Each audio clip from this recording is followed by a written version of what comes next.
Hello students, I am Pooja from SGTB Ding Road. In today's class, we are going to discuss question answer of lesson 7, Fair Play. So students, ये वो work है जो आपने अपनी notebook में neat and clean writing में करना है और साथ के साथ लर्न भी करना है। तो देखो B है, Who says this to whom and why? यानी कि जो कुछ कहा गया है इसमें कौन किसे और क्यों कहता है, कौन से वाली बात। फर्स्ट है my wife knows best how to run the house, यानी कि मेरी पत्नी को घर चलाने का ढंग सबसे अच्छी प्रकार आता है। अब देखो ये कौन किसे कहता है और क्यों कहता है। आंसर क्या है, Jumman says this to his aunt, he says this because he does not want to give the monthly allowance to his aunt. अब देखो जुम्मन ये कहता है अपनी चाची को, क्यों कहता है, वो इसलिए कहता है कि वह अपनी चाची को मासिक खर्चा नहीं देना चाहता है, जिसकी डिमांड उसकी चाची ने की थी। नेक्स्ट है but is it right my son to keep mum and not say what you consider just and fair। मगर मेरे बेटे क्या यह उचित है कि खामोश रहा जाए और बात न कही जाए जिसे तुम न्यायपूर्ण एवं सही मानते हो। अब देखो ये कौन किसे और क्यों कहता है। आंसर है Jumman's aunt says this to Algu Chaudhary. Jumman किसे कहती है ये वाली बात, अलगू चौधरी को कहती है। She wants that he should support her case. वो ऐसा क्यों कहती है, क्योंकि वह चाहती है कि वह अलगू चौधरी उसके मामले में उसकी सहायता करे। नेक्स्ट है व्हाट हैव यू टू से इन योर डिफेंस, यानी कि तुम्हें अपने बचाव में क्या कहना है। आंसर है ये कौन किसे और क्यों कहता है। आंसर है Algu says this to Jumman when his case comes before the panchayat. अब देखो अलगू ये बात किससे कहता है, जुम्मन से कहता है जब उसका मामला पंचायत के सामने आता है। नेक्स्ट है I can't pay you a penny for the wretched beast you sold me, यानी कि जो बुरा जानवर तुमने मुझे बेचा था मैं उसके लिए तुम्हें एक पैसा भी नहीं दे सकता। ये वाली बात कौन किसे और क्यों कहता है। आंसर है Sahu says this to Algu as he does not want to pay him the price of the bullock which has died. देखो ये वाली बात जो है साहू कहता है अलगू से, क्योंकि वह उस बैल की कीमत नहीं देना चाहता था, ठीक है, जो मर गया। नेक्स्ट है victory to the panchayat this is justice. कौन किसे और क्यों कहता है, क्या कि पंचायत की जीत हुई, यह क्या है, न्याय है। आंसर है Algu says this when Jumman decides the case in his favour. अब देखो ये कौन कहता है, अलगू कब कहता है, जब जुम्मन उसके पक्ष में फैसला सुनाता है। नेक्स्ट है क्वेश्चन आंसर सी पार्ट में है जो आंसर द फॉलोइंग क्वेश्चंस।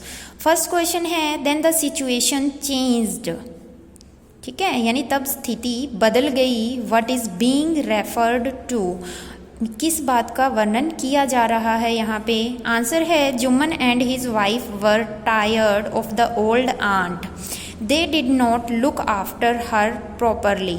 अब देखो जुम्मन और उसकी पत्नी बूढ़ी चाची से तंग आ गए थे, वे उसकी सही ढंग से देखभाल नहीं करते थे। नेक्स्ट क्वेश्चन है when Jumman's aunt realized that she was not welcome in his house what arrangement did she suggest.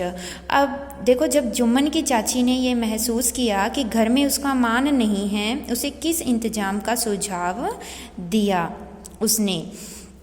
Answer है she suggested that Jumman should give him a monthly allowance so that she could set up a separate kitchen. उसने क्या सुझाव दिया, उसने ये सुझाव दिया कि जुम्मन उसे मासिक भत्ता दे ताकि वह अलग रसोई स्थापित कर सके। नेक्स्ट क्वेश्चन है question 3, what was the villagers reaction when the aunt explained her case to them. देखो जब चाची ने अपना जो केस है, अपना मामला उन्हें समझाया तो गांव वालों की क्या प्रतिक्रिया थी? आंसर है सम विलेजर्स सिंपैथाइज्ड विद हर, कुछ ने तो सहानुभूति दिखाई। अदर्स लाफ्ड एट हर, लेकिन कुछ जो है उस पर हंसने लगे। A few others advised her to make it up with her nephew and his wife, और कुछ ने क्या एडवाइस दी कि वह अपने भतीजे और उसकी पत्नी के साथ समझौता कर ले। नेक्स्ट क्वेश्चन है question 4, why was Jumman happy over Algu's nomination as head panch? अब देखो जुम्मन अलगू के मुख्य पंच के चुनाव पर खुश क्यों हुआ? आंसर है ही thought that his friend would never go against him, उसने सोचा कि उसका मित्र कभी भी उसके विरुद्ध नहीं जाएगा।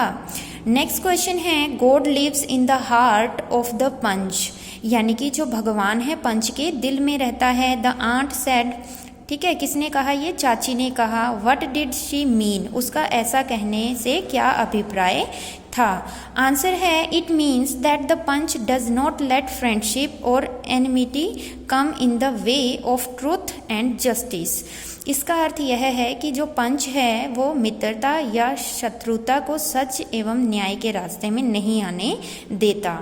नेक्स्ट क्वेश्चन है what was Algu's verdict as head panch, how did Jumman take it, यानी कि मुख्य पंच के रूप में अलगू का निर्णय क्या था, जुम्मन ने इसे कैसे स्वीकार किया? आंसर है Algu announced that Jumman should pay a monthly allowance to his aunt, Algu ने घोषणा की कि जुम्मन अपनी चाची को मासिक भत्ता दे। Otherwise he should give back her property to her, वरना क्या करे वो उसे उसकी संपत्ति वापस कर दे। जुम्मन बिकेम अलगूज एनिमी, और इस दौरान क्या हुआ? जुम्मन अलगू का दुश्मन बन गया। नेक्स्ट क्वेश्चन है question 7, Algu found himself in A tight spot, what was his problem? Algu ने स्वयं को मुसीबत में पाया, उसकी समस्या क्या थी? आंसर है he sold a bullock to Samjhu Sahu, यानी कि उसने अपना एक बैल समझू साहू को बेचा। But the bullock died with in a month, लेकिन क्या हुआ? जो बैल है 1 महीने में मर गया। Sahu refused to pay him the price of the bullock, अब देखो, और साहू ने उसे जो बैल है उसकी कीमत देने से मना कर दिया था, और यही प्रॉब्लम थी किसकी? अलगू की।